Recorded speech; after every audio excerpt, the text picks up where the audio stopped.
Alden, bakit kaya ganitong post sa Instagram? Kat, sinabing mas bagay naman kayo, no? Tapos Tisoy, hindi siya nagve-vape mga kasombreros. Yan at marami pang items sa vlog na ito.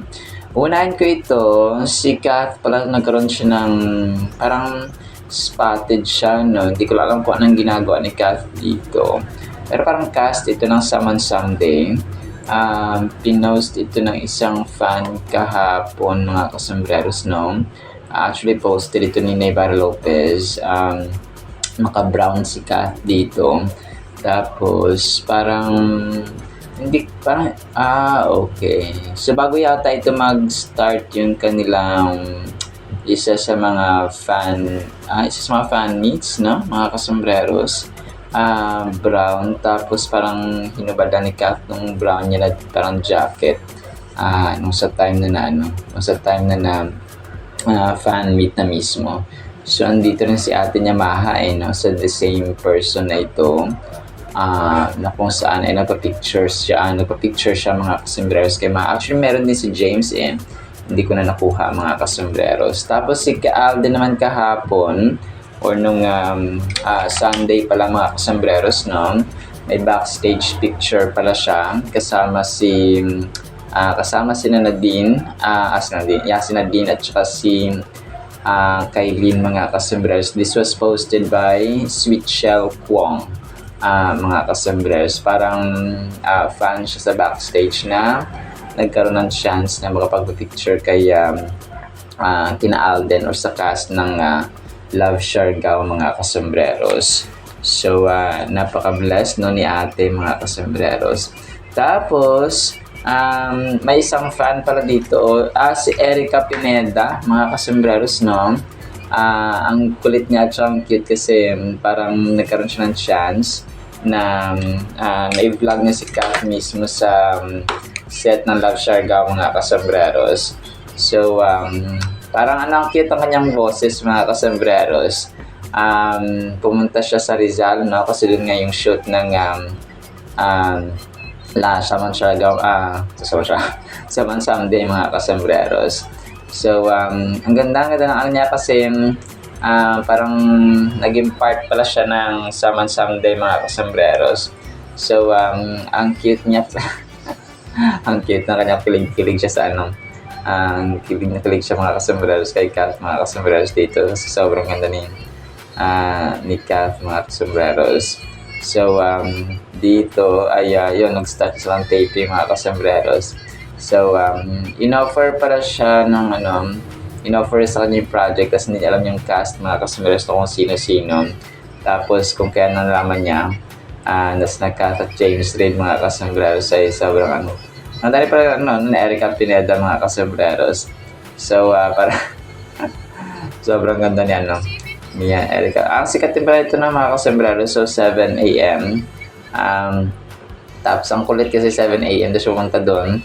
Tapos, alas 10 ng gabi na pala alas 10 ng gabi pala yung kailangang shoot mga kasambreros. So, tapos sabi niya dito na hindi daw madali maging artista, no? Puyat ang kalaban mga kasambreros. So, dito ay parang naka-ano si Kat, no? Parang naka-green siya. Basta, ang kulit ng kanya dito, voice over mga kasambreros. Tapos, may isang larawan, sige, mamaya. Tapos, may isang video compilation si Kat dito na naka-leather jacket siya mga kasambreros, no? Parang, hindi naman ito yung dito, yung premiere night na parang gumawa yata sila dito ng endorsement shoot for KFC mga kasambreros. Kasi yung leather jacket na ito, parang sinuot niya rin nung umattend siya ng premiere night, no, ng pelikula nila Ding Dong Dantes at Ma'am Charo Santos Concho mga kasambreros. So, ito po yung kanyang ginamit dito, no? Or ginamit itong leather jacket nito mga kasambreros. Tapos, ang kulit dito ang kulit pala ni Alden dito at siya ni Kailin mga kasambreros na nung mid-season na screening mga kasambreros ng Love Siargao. So, sumayaw sila sumayaw sila dun sa stage ni Alden. at saka ni Kath mga kasembreros, kulitang Alden at Kailin mga kasembreros. So ito yung nakalagay dito na caption ni Phenomenal Box Office Cinema King at saka ni Kailin. Tapos yun, isa sa mga major items natin. Akala ko rin kahapon nag-vape si Alden, no? Dito kasi parang naglalakad siya, binibidyohan siya ni Bench Paras. Ito yata yung bago mag-start ang kanilang mid-season na dito na press con mga kasembreros or parang red carpet or premiere night, no? Ang hawak-hawak kasi parang ang hawak-hawak pala dito ay susi yata ito mga kasembreros ng sasakyan. Tapos ang nangyari kasi dito ay parang nilagay niya sa bunganga niya. Kasi parang sina Vice Ganda, sila po yung nag-vape. So alam ko healthy living ito si Alden. Never ito nag-vape mga kasembreros. So unlike pa kay Kath dati na parang napagkamalan pa siya na nag-vape. Pero that was part of their a very good girl na character mga kasembreros na parang si Philo ay good girl yung title niya pero parang may bad image siya mga kasembreros. Tapos yung time na to ay nagpa-picture si Nadine, so nagmamadali na siya. Parang tinawag na siya ni Alden dito mga kasembreros. Sabi niya, Nads, sabi niya ganun, no? Parang may sinabi siya, hindi ko mag-gets or hindi ko maintindihan or marinig masyado mga kasembreros. So mamaya play ko na lang ito. Parang pinagbigyan ni Nadine yung kanyang mga fans, mga kasembreros na magpa-picture, no? Kasi nga ay andun yung mga fans, mga kasembreros nagre-request na magpa-picture kahit na nagmamadali siya, ay pinagbigyan niya pa rin mga kasembreros. Tapos, major item tayo ulit, no? Si Kath dito at si James ay sa aming bagay naman kayo, no? Sabi niya, ang cute ng ginawa nila dito, na play ko ito mamaya mga kasembreros. So, sabi niya, bagay naman kayo, 4 sides, number 1, happy. So, parang yung trend ito sa TikTok na ginawa nila, parang nakiuso din sila, no? Or naki-trend mga kasembreros. So, sasabihin nila yung bagay naman kayo or yung isang bagay mga kasembreros or yung isang statement na iba-iba yung emotion. Una, happy. Tapos, number 2, disappointed. Number 3, sad. Number 4, angry mga kasembreros. So, ang kulit nila dito mga kasembreros. So, yan, ang kulit lang nila, no? Parang iba-iba yung emotions or reactions nila mga kasembreros, pero bagay naman kayo. Something like that, no? Yung kanilang ginawa dito. Sobrang kulit lang ni James at ni Kath mga kasembreros dito, no? Tapos, may isang vlogger din pala, no? At saka fan, si BL Hindini, no? Something like that kaya pangalan mga kasembreros. Mamaya play ko ito. Nakakuha ako ng photo or rare photo card ni Catherine for Someone Someday fan meet and she signed it.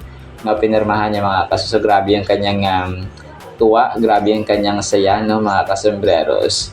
Dahil nga na nakita niya, tsaka napagpasign pa siya ni Kath mga kasembreros.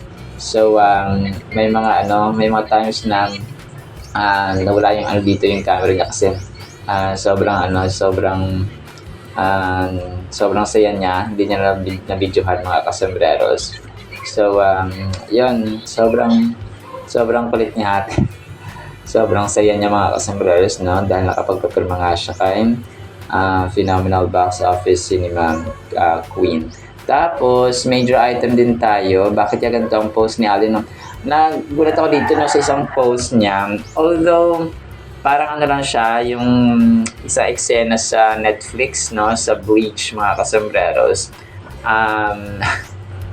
Yung isa kasi dito sa baba, yung parang isang, kung ito sila, magjowa ba ito sila, no? Parang dinilaan niya yung mukha ng isa mga kasembreros, no? Parang nawiwirduhan ako dito sa pinost ni Alden, mga kasembreros. Tapos yung isa naman dito ay parang siya, parang ang ganda ng view sa mountain view siya, mountain top view mga kasembreros. This and a dragon mga kasembreros. So parang siya no, parang totoo talaga siya, pero parang totoo din talaga. So totoo yata ito mga kasembreros ng post ni Kylie Campbell. Alam ko sa ibang bansa, maraming ganito rin na view. Let's say sa Germany, sa Switzerland, sa New Zealand, sa Venezuela, no, kahit sa bansa mga kasembreros. So alam ko dito sa atin meron din ito no? Very rare lang talaga siya, or very seldom of course, no? At saka malalayo na lugar ito. Sobrang ganda ng view na ito mga kasembreros, na pinost ito ni Alden sa kanyang Instagram story mga kasembreros, na sobrang lupit, no? Sobrang ganda ng view na ito mga kasembreros. So yun, nagtaka lang din ako na sobrang yung isang picture or sobrang yung isang video or yung isang post niya mga kasembreros ay parang weirdo lang na dinilaan sa mukha mga kasembreros yung tawag dito, yung kanyang yung character na isa mga kasembreros. So pero yun, nevertheless ay yun pa i-post ni Alden sa kanyang Instagram story mga kasembreros. Tapos next item natin, so yung Dreamscape Entertainment, no, nag-countdown sila kagabi 5 hours ago mga kasembreros, no, na Until We Meet the Asia Superstar Catherine Bernardo. So who knows, she just might be the someone you root for. So kagabi ay sa OTV2 ABS-CBN 8:45 PM nga siya kagabi mga kasembreros, noon ay palabas sa OTV2, TV5, A2Z, Kapamilya Channel at Kapamilya Online mga kasembreros. So hindi na ako nakapanood kagabi, no, kasi wala kaming TV, unang-una sa lahat mga kasembreros. Tapos yun, last item natin ito, yung Love Siargao cast pala kahapon ay in-interview ng Metro, no, mga kasembreros. So dito ay ano yung pinaka-favorite na memory daw nila, ano, or alaala dun sa Siargao mga kasembreros. So medyo huli dito si Alden, no, na nagsalita mga kasembreros. So sa kanya naman ay medyo sad mga kasembreros. Yung eksena dito na may isa daw na eksena doon na hindi lang niya mention mga kasembreros, yung ano,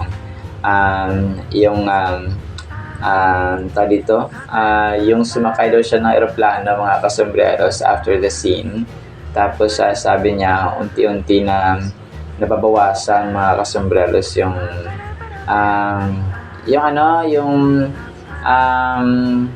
parang naiiwanan mga kasembreros. So nasa airport daw sila lahat. Tapos after the scene, sumakay siya ng eroplano. Tapos parang tayo na naghihiwa-hiwala na sila mga kasembreros, so nababawasan na sila. So yun yung kanyang parang sad memory mga kasembreros, no. So until such time doon na dalawa na sila dun sa eksena. So medyo dramatic. So bittersweet memory daw ito na moment mga kasembreros, ang sinabi ni Alden. So yun, so parang parang nakakalungkot yun na parang nagtrabaho kayo ng isang buwan na naging close kayo of course, tapos here comes the time na maghiwalay, no. So syempre nakakalungkot yun mga kasembreros. So other than shooting daw kasi ay nag-bonding din daw sila mga kasembreros. So alam naman natin yon na sobrang close sila doon mga kasembreros. So yung time na basta parang parting time mga kasembreros or pag-iwalay ninyo, so malungkot talaga yung mga kasembreros. Kung kaya nakaka-relate tayo lahat na kapag nag-iwalay. Parang nagtrabaho kayo, naging close kayo ng kahit maikling panahon lang, pero pag naghihiwalay na ay malulungkot ka talaga. So parang yun yung tumatak dito kay Alden mga kasembreros. So mamaya i-play ko rin po ito para appreciate niyo po mga kasembreros. Alright, sinama sa ating item sa Sana po ay pangyan po natin ang mga videos na ito. And then ang napakandang salita po ng Panginoon na sobrang mahalaga sa ating buhay. Isang pinagpalang araw po ha sa bawat isa.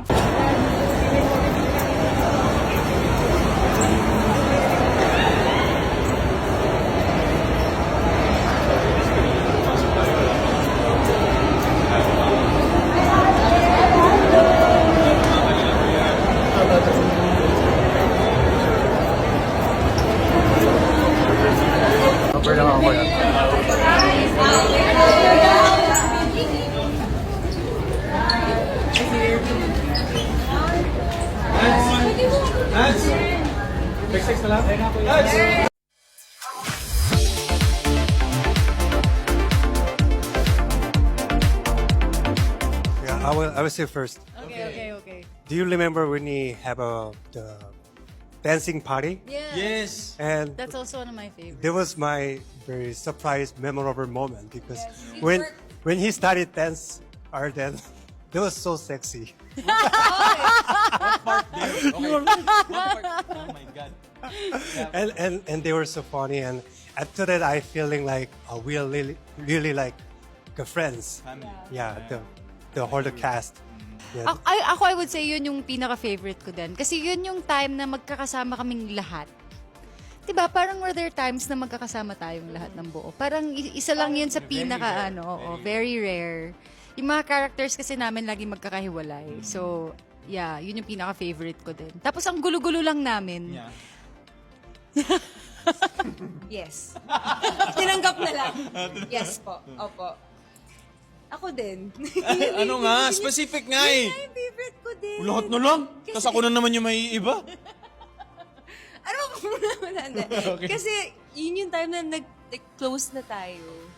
Yeah. Tapos lumabas sa eksena kung paano tayo mag-asaran. Kainis Yun yung din. sagot. Or, Meron pa yan. bouldering. Wala ako nun eh.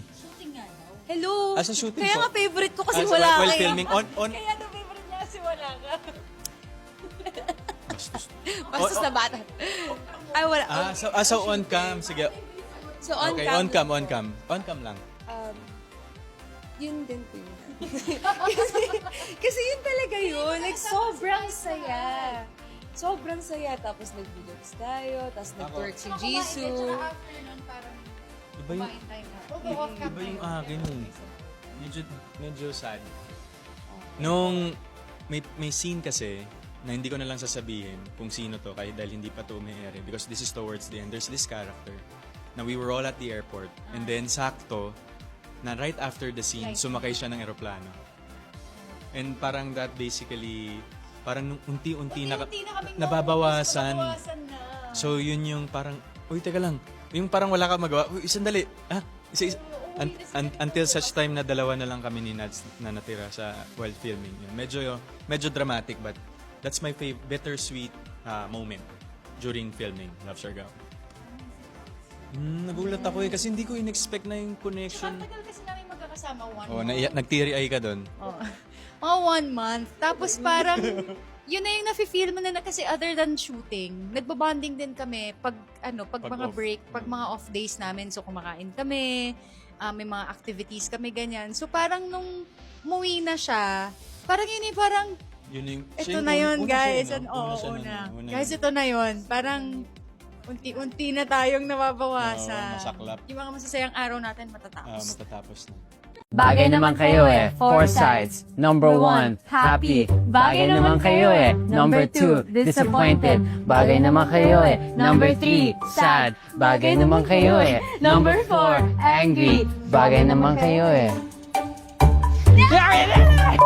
Someone Someday is now playing first on Netflix. Hanggang ngayon, hindi pa rin ako makapaniwala na nasa harap ko na si Catherine Bernardo. At talagang wala akong masabi kundi napakaganda at bait niya. Kaya isang karangalan sa akin na mapasama ako sa series nila na Someone Someday.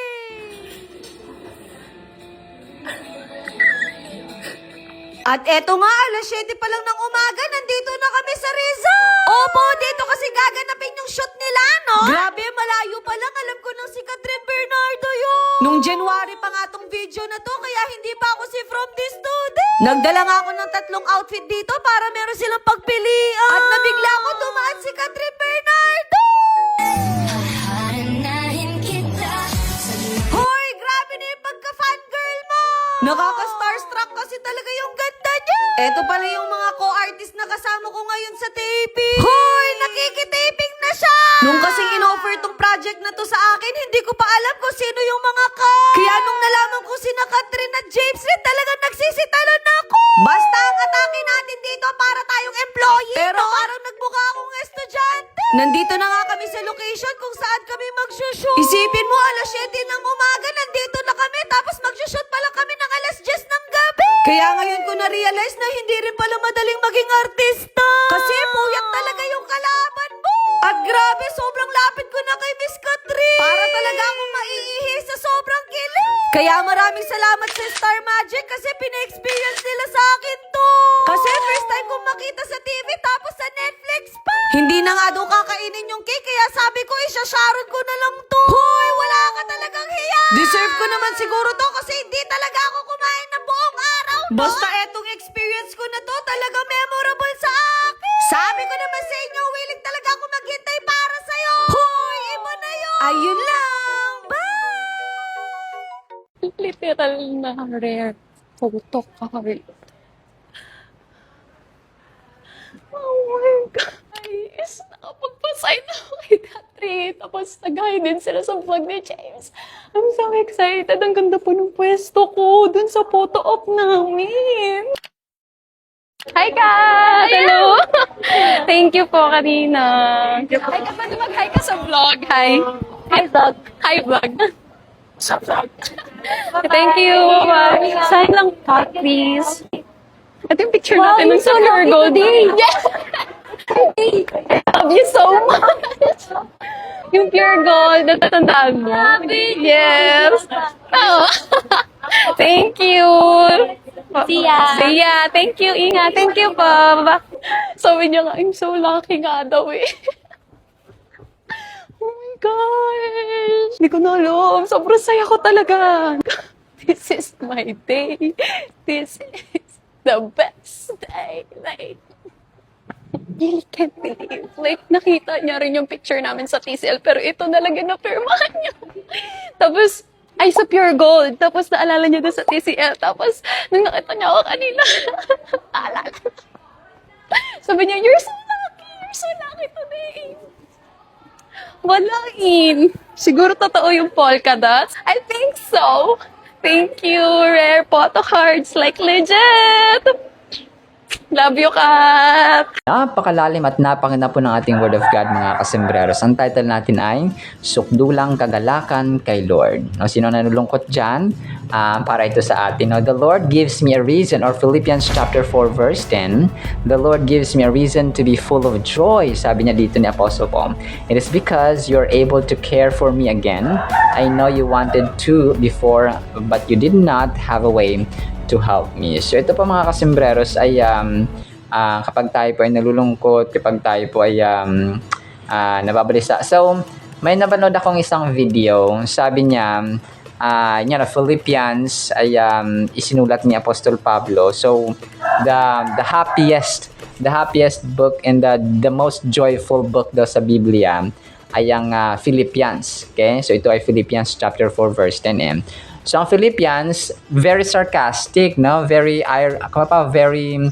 ironic ito mga kasembreros kasi sinusulat ito ni Apostol Pablo, alam natin, when he was in prison, no? Nakakulong siya mga kasembreros. And yet, no, Bible scholars ay kino-consider ang Book of Philippians as the most joyful, the happiest book sa lahat ng libro, no, sa lahat ng chapter sa Biblia mga kasembreros. So, irony man kung ituring, pero totoo yun mga kasembreros na hindi kasi nakadepende yung joy, yung happiness ng isang tao dapat, no, sa kanyang circumstance. Maano ako ngayon, nanalo ako sa ganito. May good news. Sige, masaya ako ganito ganyan. So, hindi po, no? Dapat hindi nakabase. Although, syempre, magpapasalamat tayo sa Diyos kasi, kunwari, nakatanggap tayo ng good news, no? Mayroon tayong blessing na financial, na may blessing tayo na natanggap na ibang bagay. So, more than that, no? The peace, the love, the joy, the calmness, mga kasembreros na ibinibigay sa atin ng Diyos. So, yun dapat nating pinapasalamatan all the time, no? Kasi, dito ko talaga na-realize na mas mahal pala yung, dito, yung mga intangible things, yung mga bagay na hindi material ba? Kumpara mo sa mga bagay na material. Kasi, ano lang siya, no? Parang, dito, parang nakadepende lang sa, niregaluhan ka ng ganito. Sige, masaya ka. Yes, of course, tama yun, masaya ka. Binigyan ka ng ganito, o binigyan ka ni mama mo ng ganito, o ng classmate ka, binati ka ng crush mo, for example. So, ganoon ba mga kasembreros na pinansin ka ni ganito, o nagkabati na kayo. So, mga bagay na ganoon, tama naman po yun mga kasembreros. Pero, kung wala nang ganoon, hindi ka na masaya, no? Hindi ka na nagagalak mga kasembreros. So, which is hindi ito yung pinopoint ni ni Haring Apostle Paul, no? Pinopoint niya dito na yung reason, no, ng kanyang kagalakan ay sinasabi niya dito yung mga tao sa Philippi. Pero sa atin, no, of course, no, sinasabi din ni Apostol Pablo na ang maging source dapat ng ating kagalakan, no, sukdulang kagalakan mga kasembreros. Kasi sabi dito, full of joy, no, punong-puno ng kagalakan ay si Lord mga kasembreros. So, kasi imagine niyo kung wala ka ng good news, so hindi ka na makakangiti, hindi ka na makakasmile, hindi ka na makakatawa mga kasus. But the inner joy, no, yung binhi ng joy, ng happiness na tinatanim ni Lord sa ating puso't isipan, sa ating buhay, ay yun talaga dapat yung ating pinapasalamatan at ina-amplify, minamagnify sa ating buhay mga kasembreros. So, kung maghanap tayo ng mga reasons na tayo po ay dapat maging masaya, maging happy, na maging full of purpose, inspired, encouraged, and so on mga kasembreros. So yung reason na yun ay unang-una ay matatagpuan natin at maranasan natin through the Holy Spirit or presence of the living God. This verse expresses a deep sense of gratitude that the Apostle Paul feels towards the Philippians. Paul is writing to the church in Philippi, thanking them for their support and care during this time of need. His time of need. He's rejoicing in the Lord, for the renewed concern for him is both heartfelt and genuine. So, ganun siya, no? Maglalagay din ng tao, no? Maglalagay din ng Diyos mga kasembreros ng tulad dito, no? Yung mga tao sa Philippi ay naging reason ng kagalakan or kasiyahan ni Apostol Pablo mga kasembreros because of their concern, no? Kasi pag taong may concern sa iyo, parang they care for you, no, they are really concerned for you, no, they're really concerned about you. So na-feel mo yung love, no? Sino ba naman ang ayaw ng love and concern mga kasembreros?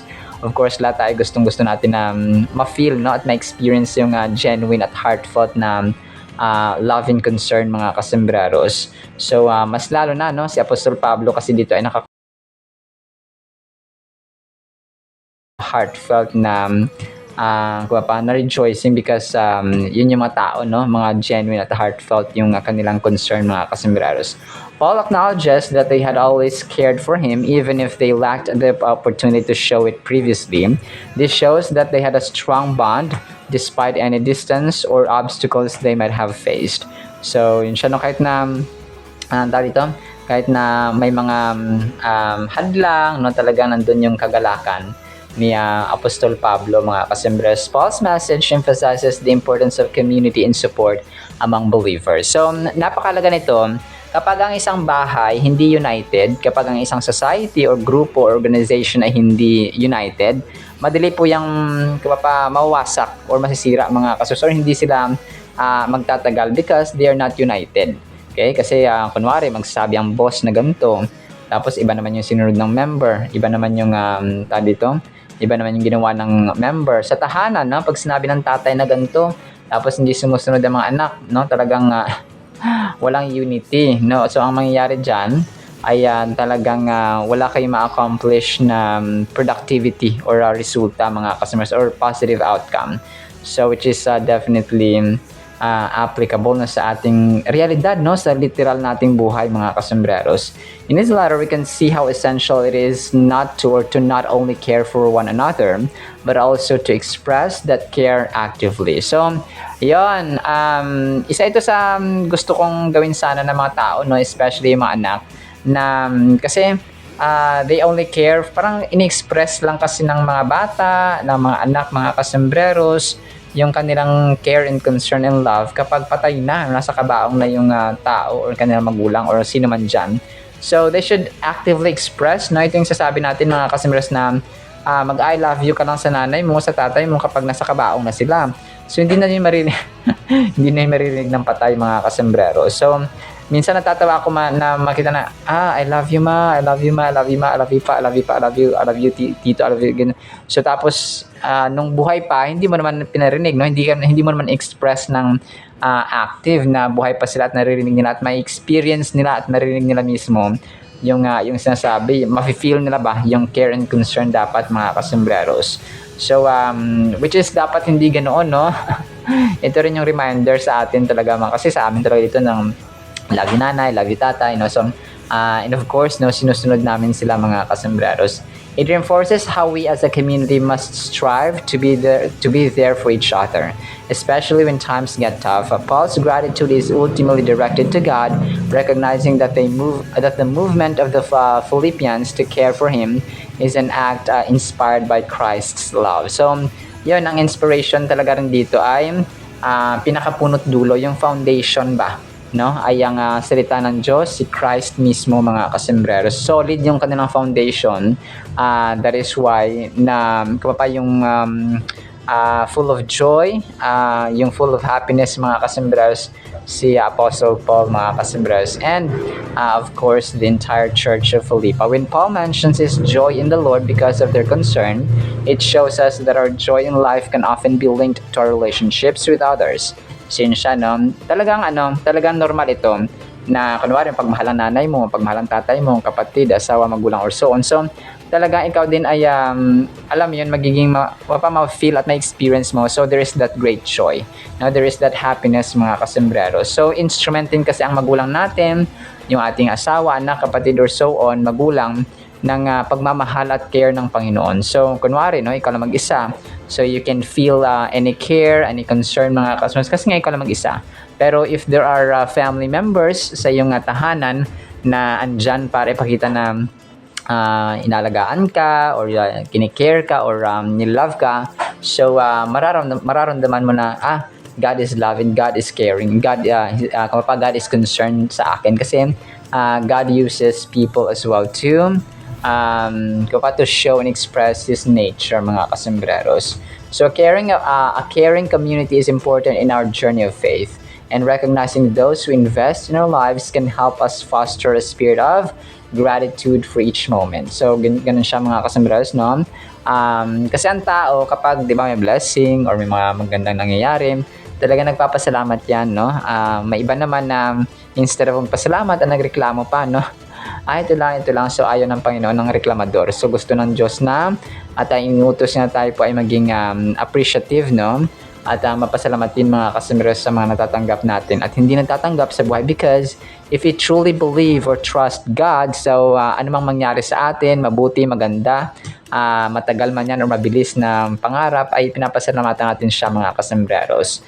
Reflecting on Philippians chapter 4 verse 10 helps us appreciate the importance of community and support in our lives.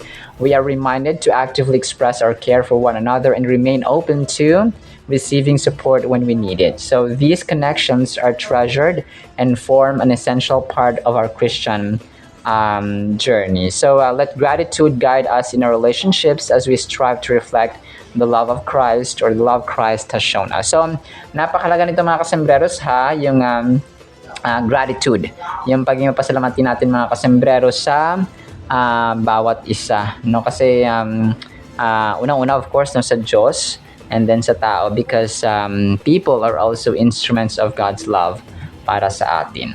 Alright? So now sa ating Word of God, na po ay pagpalain po tayo ng pag-ibig, pananampalataya, pag-asa, at sukdulang kagalakan mula kay Lord Jesus Christ. In the mighty, holy, sweet, magnificent name of the Lord Jesus Christ, we pray, with the communion of the Holy Spirit of the living God. And everyone said Amen and Amen. See you sa next segment mga kasembreros, and paalam po. I love you.